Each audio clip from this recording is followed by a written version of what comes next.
orang yang ditarik dari neraka.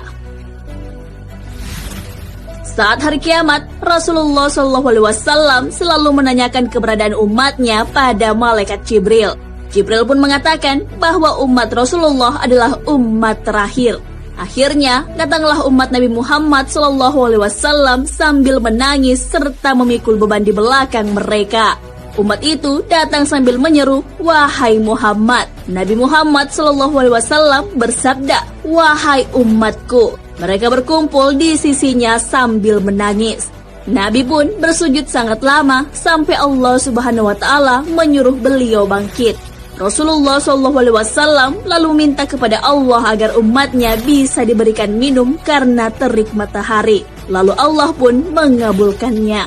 Setelah memberi umatnya minum, Nabi Muhammad kembali bersujud kepada Allah. Beliau meminta agar umatnya diselamatkan dari Sirat. Allah pun mempersilahkan beliau menunggu di ujung Sirat, yang banyak amalnya berhasil melaluinya. Namun tak sedikit yang terjatuh ke dalam neraka. Melihat umatnya banyak di neraka, Rasulullah SAW kembali bersujud kepada Allah Subhanahu wa Ta'ala. Beliau meminta kepada Allah untuk menyelamatkan umatnya yang di dalam hatinya ada iman sebesar biji kurma. Allah pun mengabulkan permintaan kekasihnya itu. Beliau lalu menuju neraka dan mencari umatnya yang memiliki iman sebesar biji kurma. Beliau mempersilahkan mereka masuk surga. Lagi-lagi Nabi Muhammad bersujud sambil menangis. Beliau menangis dan memohon kepada Allah untuk menyelamatkan umatnya dari api neraka. Jika umat tersebut memiliki iman sebesar biji jagung, ia akan selamat. Allah pun mengabulkan permohonan beliau. Nabi Muhammad SAW lalu menjemput umatnya dan memerintahkan kepada malaikat untuk mengeluarkan umatnya yang memiliki iman sebesar biji jagung. Beliau sampai-sampai berlari menjemput orang-orang yang berjumlah ribuan, bahkan jutaan di neraka. Apakah hal itu sudah selesai? Ternyata belum. Beliau masih memohonkan ampun untuk umatnya yang memiliki iman sebesar biji sawi atau zarrah. Hal ini sesuai hadis beliau. Saat itu aku kembali bersujud padanya. Kemudian Allah berfirman, "Angkatlah kepalamu Muhammad. Memohon pertolongan apapun engkau akan diberi." Aku pun mengangkat kepala lantas memohon, "Umatku, umatku ya Rabb."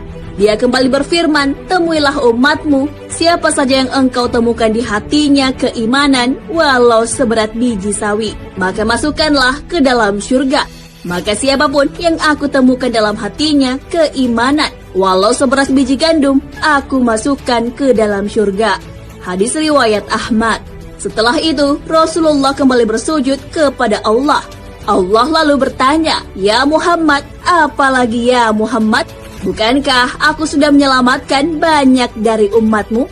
Nabi pun menjawab, "Ya Allah, demi kasih sayang yang engkau miliki, selamatkanlah umatku yang mereka tidak punya amal, kecuali hanya mengatakan, La ilaha illallah." Allah pun mengizinkannya. Dah sahabat beriman, itulah sosok yang dikunjungi Rasulullah SAW dan ditarik untuk diselamatkan dari neraka. Nabi Muhammad SAW bahkan memberi syafaat untuk umatnya yang berlumuran dosa sekalipun. Syafaat itulah yang digunakan beliau untuk menyelamatkan umatnya dari dahsyatnya siksa neraka. Adakah yang bisa melakukan hal itu selain Rasulullah? Tentu saja jawabannya tidak. Hanya kekasih Allah bernama Nabi Muhammad SAW yang bisa. Siapapun yang meminta syafaat, beliau akan memberinya. Hal ini sesuai hadis.